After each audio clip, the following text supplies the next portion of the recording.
Hi, I'm Sarika Benjamin and welcome back to my channel Benji's Home Cooking. Today I bring to you a very popular street food recipe from Mumbai, Pav Bhaji.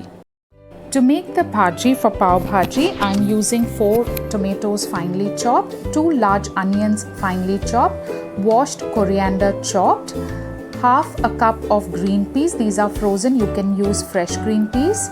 Roughly a cup of carrots that are peeled and chopped, a cup of cauliflower florets, and then we have 4 large potatoes which are chopped. These are about 500 grams. In the spices, I have a tablespoon of regular chili powder, a tablespoon of Kashmiri chili powder. This is for color because I don't add additional any color, artificial color. A tablespoon of Pav Bhaji masala, a tablespoon of ground garlic paste, salt to taste, and turmeric, and some water to cook. It is a very easy recipe where you put all the vegetables in the pressure cooker and cook them together. You don't have to bother to cook everything separately. So here I'm putting the potatoes, the cauliflower, the carrots and the green peas, put them all together and pressure cook them. Just remember that the quantity of potatoes will always be more compared to the quantity of vegetables you use, and use the vegetables that are available.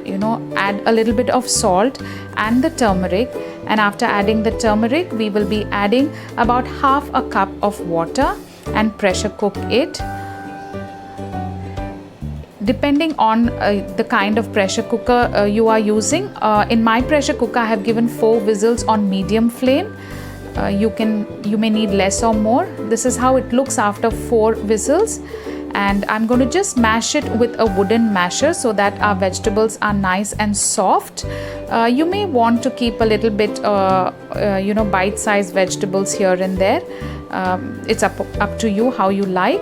Now to season on a medium flame, take about 4 teaspoons of oil and add some butter. I've taken salted butter. Now the quantity of oil and butter is up to you. Though Pav Bhaji, I like it a little heavy on the fat, so I have just added more. Add the chopped onions and saute it till they are nice and pink. We don't want the onions to brown too much. We just want them to be a little pink.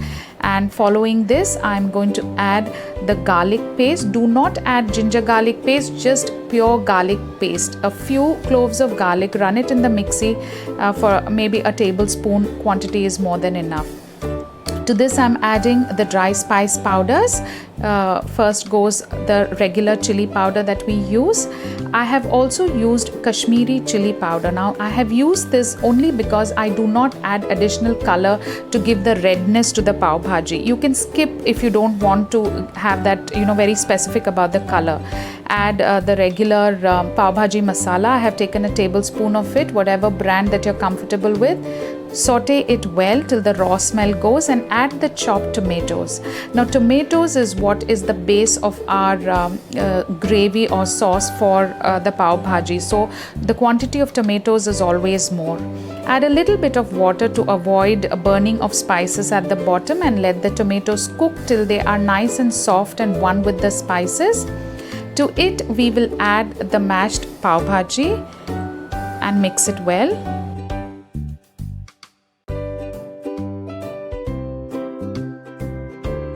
Mix the mashed vegetables well into our spices and tomato gravy.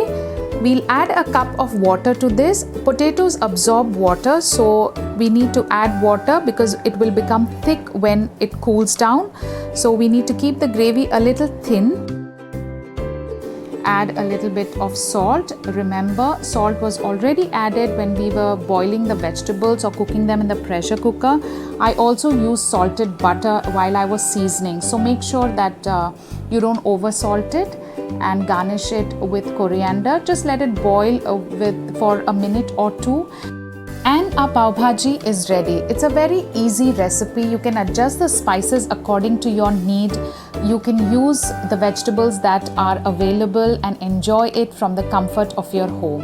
I'm just going to garnish the Pav Bhaji with little chopped onions, some fresh coriander and a dollop of butter. You can enjoy this with homemade pav, the recipe for which we have mentioned in the description box below.